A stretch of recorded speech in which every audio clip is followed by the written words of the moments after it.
we were listening to James Spann on the TV at my house, and we had heard him saying that there was a tornado coming towards Asheville. It's coming up in the direction of Asheville, clearly Odenville, St. Clair Springs, Asheville, Whitney Junction, Steele. We had prepared our storm shelter.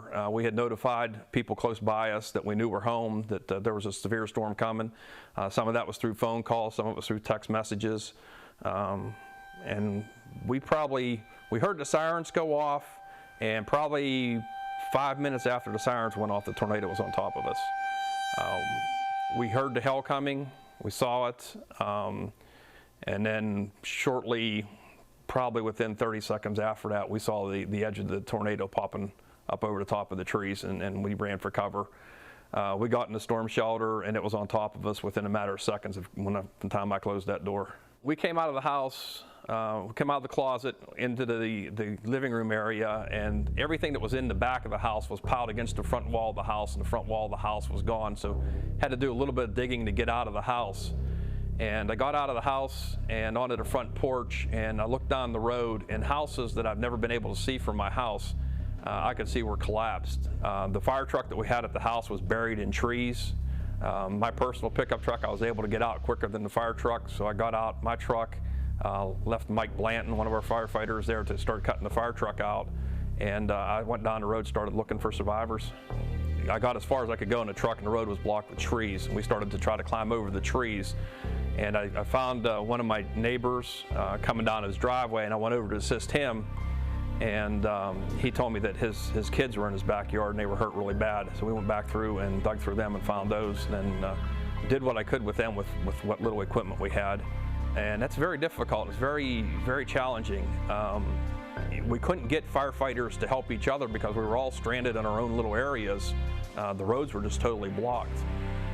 So it was not much you could do as far as for supporting the other guys, and they'd be calling me on their phone telling me what kind of injuries they had, and I'd be telling them what, to try this or try that with what they had laying around.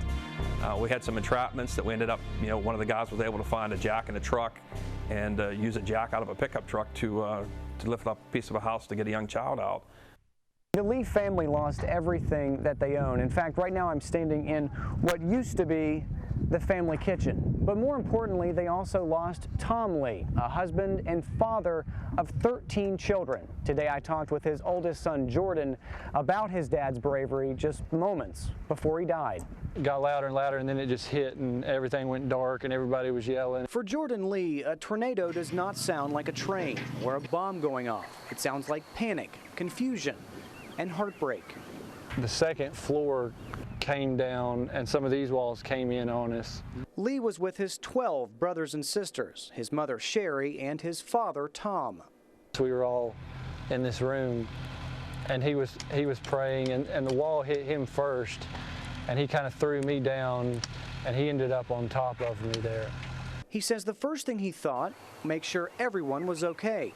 His two older sisters, Tiffany and Emily, were pinned under a piano. His brother Jacob was also stuck and thought he might not make it.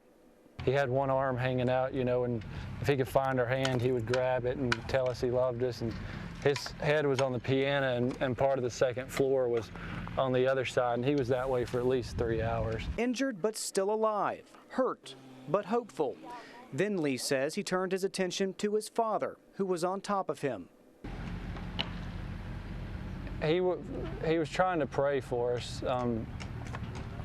It was kind of hard to make out what he was saying. Moments later, he was gone.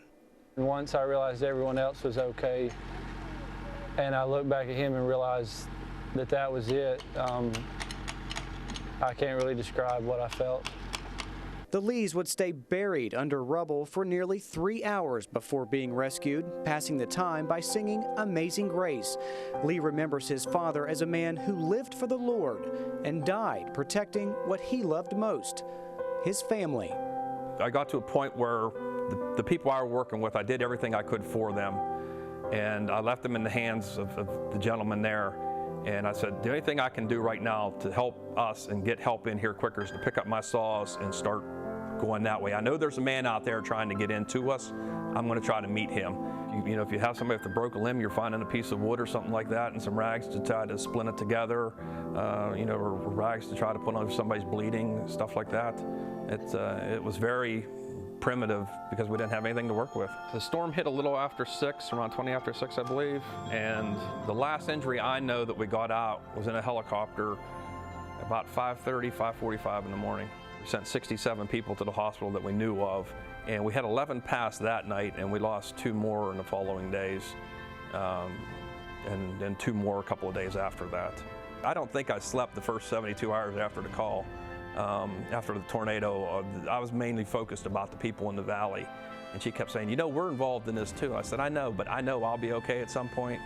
I need to make sure that they're okay. That's what I do. That's how we live. That's taking care of the neighbors, making sure that those who can't take care of themselves are taken care of. And physically, I know I was okay.